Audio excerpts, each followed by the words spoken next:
to South China. I land in Guangzhou. It's across the bay from Hong Kong. I'm in my last year of med school as an Oriental medical doctor, and I'm one of 30 people, 30 interns from around the world. Israel, Africa, Germany. I'm with my roommate and buddy Don, and we're taken to the dorm at the hospital in Guangzhou. And this dorm, we walk into the room, we survey the place. It's not very big. And we see there are little holes in the wall. Don says, maybe it's air conditioning. So we shrug it off, and next thing you know, we're getting ourselves ready for the day. When we did wake up, we were groggy and tired and hungry. Don, he came prepared. He brought a hot plate and a pan. I brought the eggs, powdered eggs. You see, we'd heard about Chinese diet. Eel, dog, snail maybe. You know, I'm adventurous, but I wasn't so sure. So he plugged in the hot plate and turned on the heat and lights out. We blew a circuit. I walked over to the window. It wasn't far. And I looked out the window, and 3 floors, we were on the top floor, 60 rooms of the dorm, no power. And but was the hospital, the East Wing, was also out of power. Okay. I looked out and pondered for a moment as I saw the thousands of buildings and thought, how fragile the wiring must be in the whole city of Guangzhou.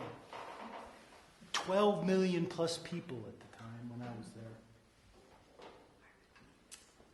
Well, we got ready anyway for our first day in the hospital, and I was prepared. You see, I'd studied over 500 acupuncture points. I knew their Chinese name. I knew the insertion points. I knew the angles they were to be at, the depth, the type of condition. I knew excesses, deficiencies. I knew yin-yang. I knew all practical applications. Or did I? I walked into the treatment room, but just before I did, I saw Dr. Zhou, my professor. He was going to accompany me. I'm the first patient in China. He was a brilliant doctor. I admired him.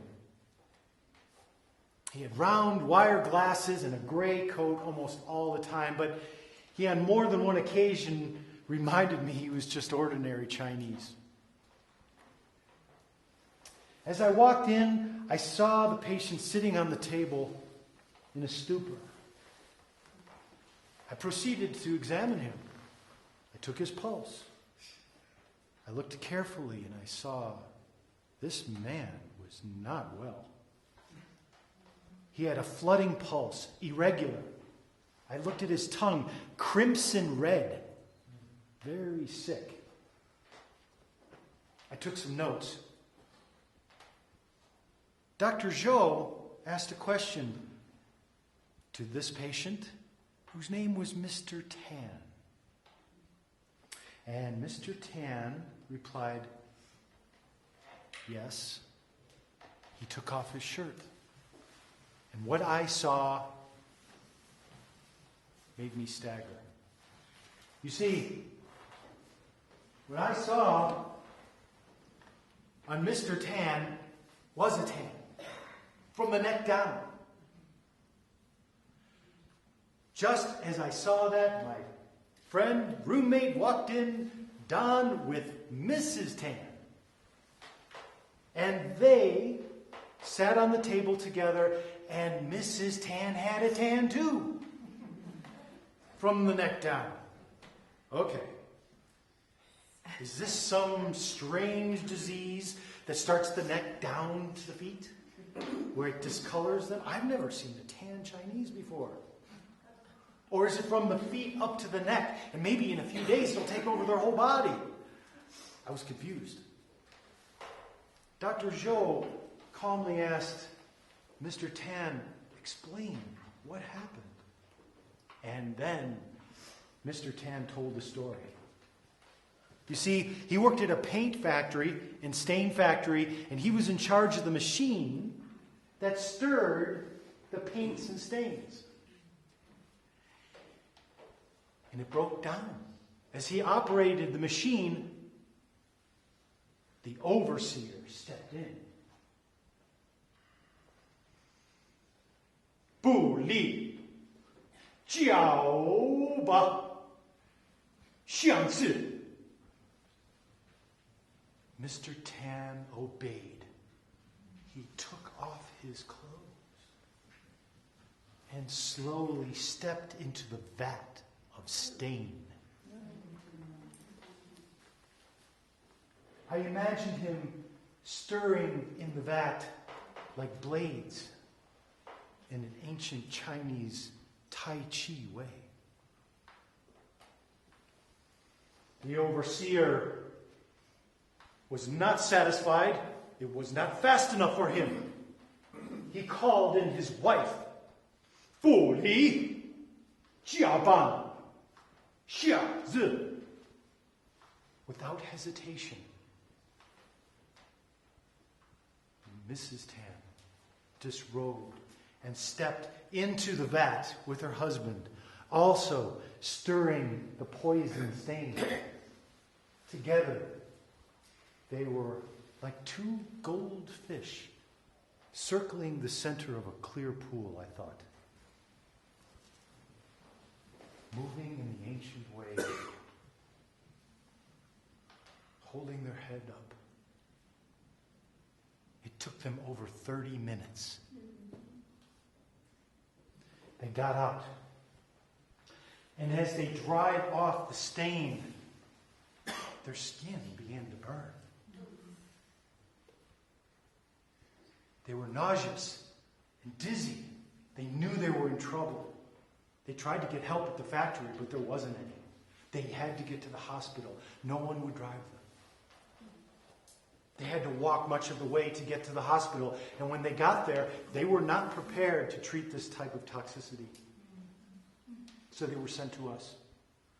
2 days later, 400 miles. Something unimaginable, I thought. I glanced over at Dr. Zhou. I caught his eye. He was so confident before. But after hearing the story, he was uncertain. He was vulnerable.